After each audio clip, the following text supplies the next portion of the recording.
and that person will find you. Trust me. Because I'm telling you from experience, that's what will happen. Don't go on Tinder and all that bullshit. If you want to get some dick or some pussy, good for you. Go on Tinder, smash bitches. Go on POF, smash niggas. Do your thing. But if you're really looking for a true relationship and a wife or a husband or a legacy and kids and a white picket fence, don't look. It will come to you. Just manifest it in your mind and believe in it and live your life to your fullest and do your best every day, and that person will find you. Trust me. Alright?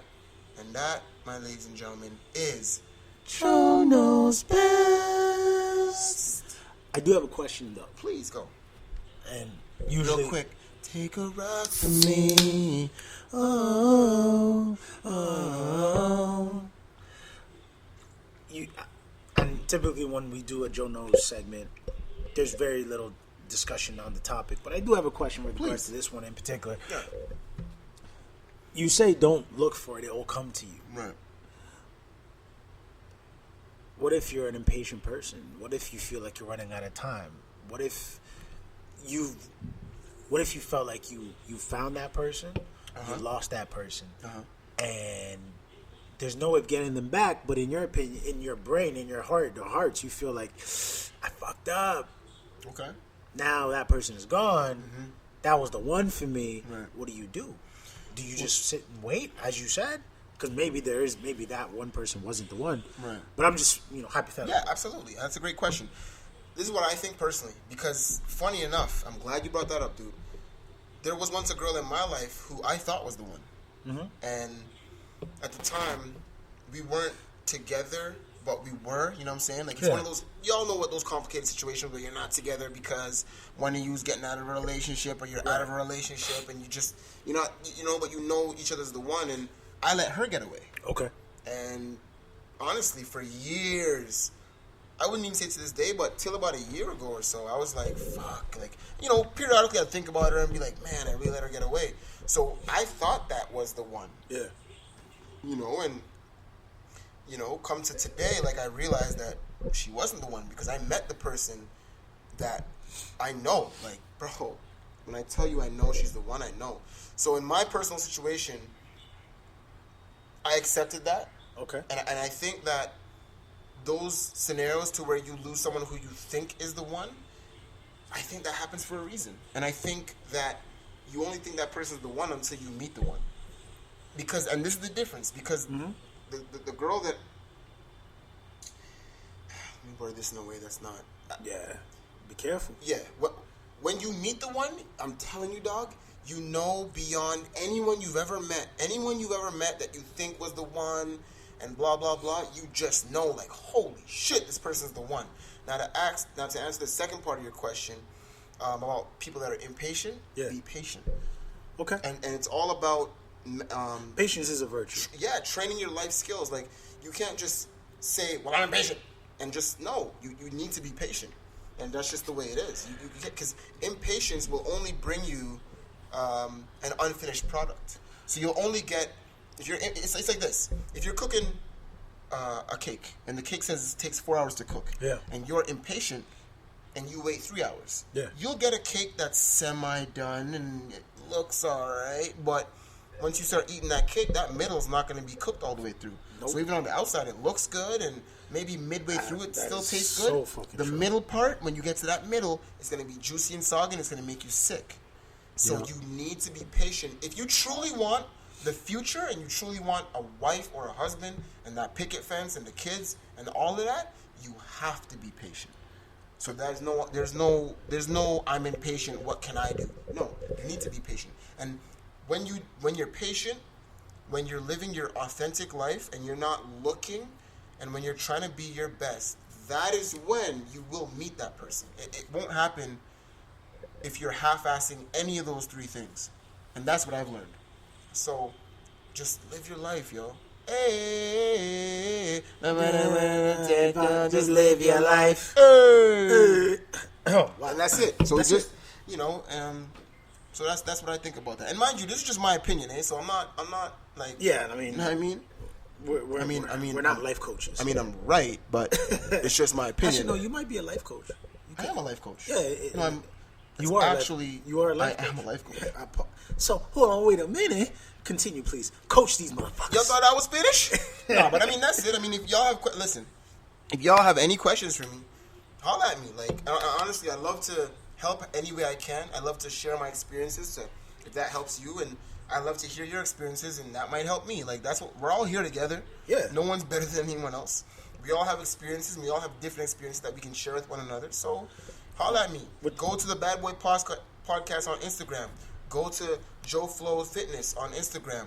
Go to Blkk Ty. Just say what your Instagram right now, quick. Oh, my Instagram? Yeah, go ahead. At Blkk_Ty Blkk Ty. On Instagram, like, ask us questions. Straight up. Like, let us know what you guys are thinking. And if it's a personal question, send me a DM. Whatever. Like, absolutely. We're here to help. I mean, y'all know we're here to have fun and do our thing, but, like, we love to help, man. So, this actually leads in perfectly to something that I wasn't going to bring up until you brought this up now. So, a friend of mine who you met, and is actually going to be on the show, not next week, but probably the week after. But it's important that she comes on, her and another young woman. But yes, she posted something on her Instagram today that I'm not gonna lie to you. When I read it, I was so proud of her. I was like, good for you. And it's funny because I saw her earlier in the day, and she even told me, she's like, yeah, I'll talk to you in a second. She even in a rush. I'm like, what are you up to? She's like, I gotta take a progress picture. I'm like, all right, go do your thing. Yeah. And then a couple hours later, I see the post. I'm like, it makes sense. So I'm gonna read it to you and to the audience. And I haven't asked her for permission, but she put it on the Instagram page. Don't say her name. No, I won't say her name, but she put it on her Instagram page, so I feel like if she's willing to put it out there, I'm going to talk about it. Exactly. Yeah. But let me read to you what she said, and I want to get your feedback. All right. Because you missed a life coach. Joe knows best. All right, here it is. And I quote, "Today, I took a step towards confidence.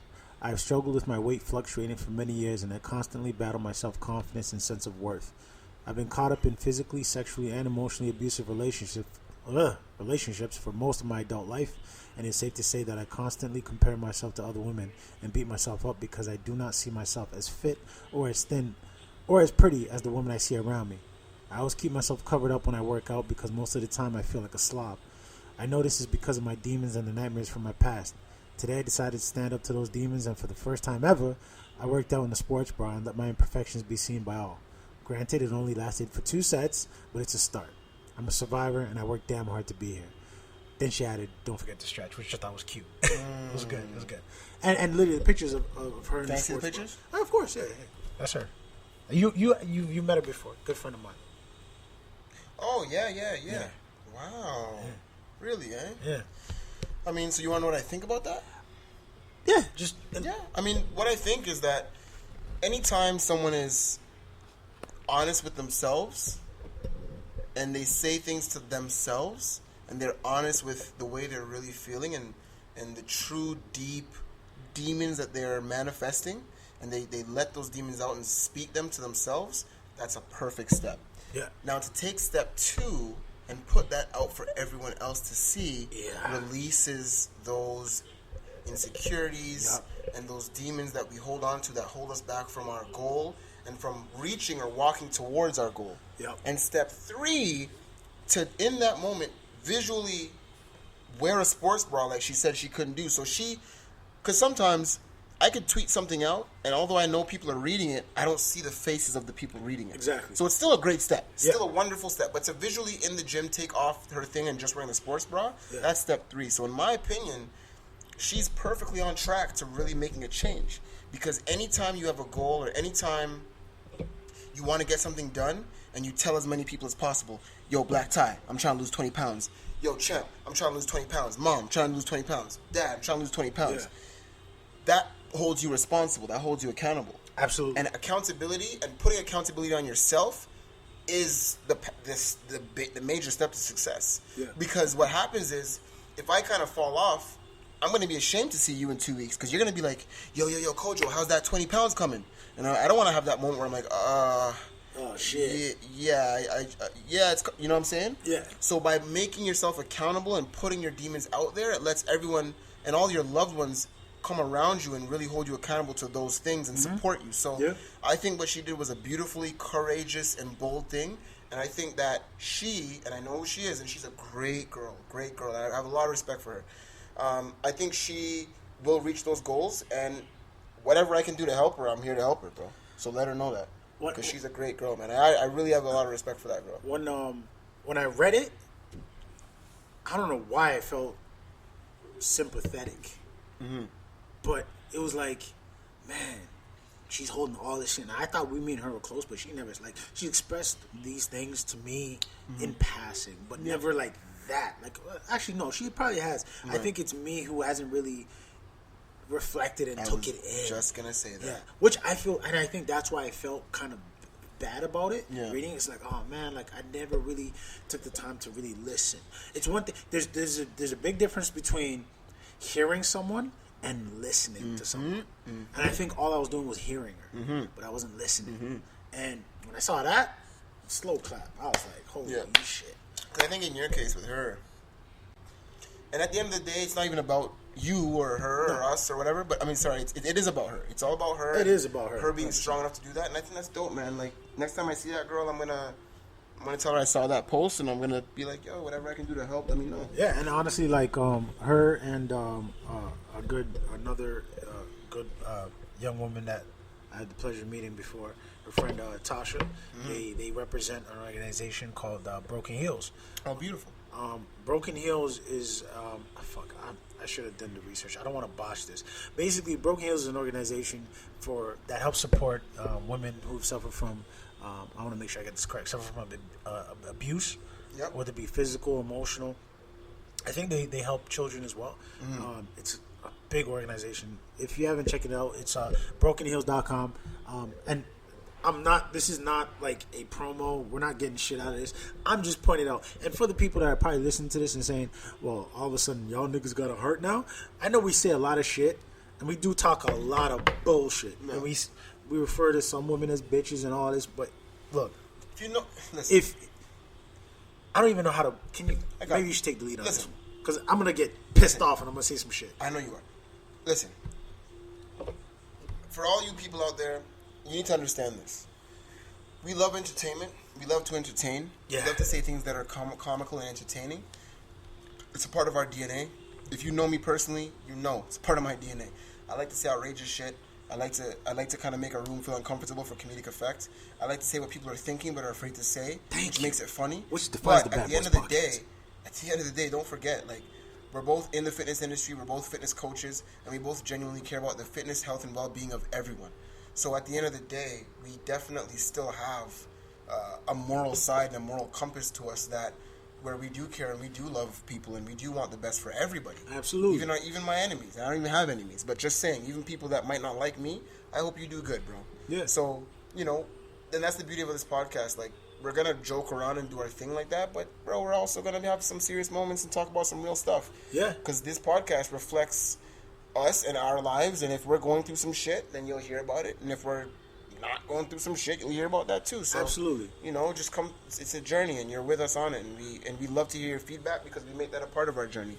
And one thing I want to make abundantly clear is I do not give a fuck. No fucks given. What you, your mama, your daddy, your sister, your boyfriend, your girlfriend might think, I'm gonna say whatever the fuck I want. Talk that shit, nigga. Because this is my podcast. Talk that shit, nigga. And if you get offended by what I say, don't listen. You know. Because guess what? Go buy yourself a mic, get a laptop, and make your own goddamn podcast. And straight suck this dick. Suck this dick, nigga. And with that being said, holla at your boy. It's the Bad Boy Podcast. The Bad Boy Podcast. Shit. But no, for real, we're going to have them both on. Tasha and that young woman that I refuse to mention right now because she will come on the show. Tasha, though, like, yo, she's saying, my nigga. Oh, Tasha's a cutie pie. Oh, what? Yeah. Nice short hair looking like Halle Berry. Oh, for real? She light skin thing? Oh, yeah. Hey, man, look. I ain't going to expose her shit. She follows the Bad Boys Podcast. Go find her. You DM her or whatever you want. It goes down in the DMs. It go down. It go down in the DMs. It go down. It go down. It go down in the DMs. We gotta make our own album. I swear to God, we're gonna have like a greatest. We legit have a track list, bro. Yeah, bro. And for those listening, please go back and listen to the last episode of the Bad Boys Podcast. Just scroll to the fucking last 2 minutes. Do it now. Do it. And you know what, bro? Sorry, go ahead. I apologize. And tell me if you don't enjoy that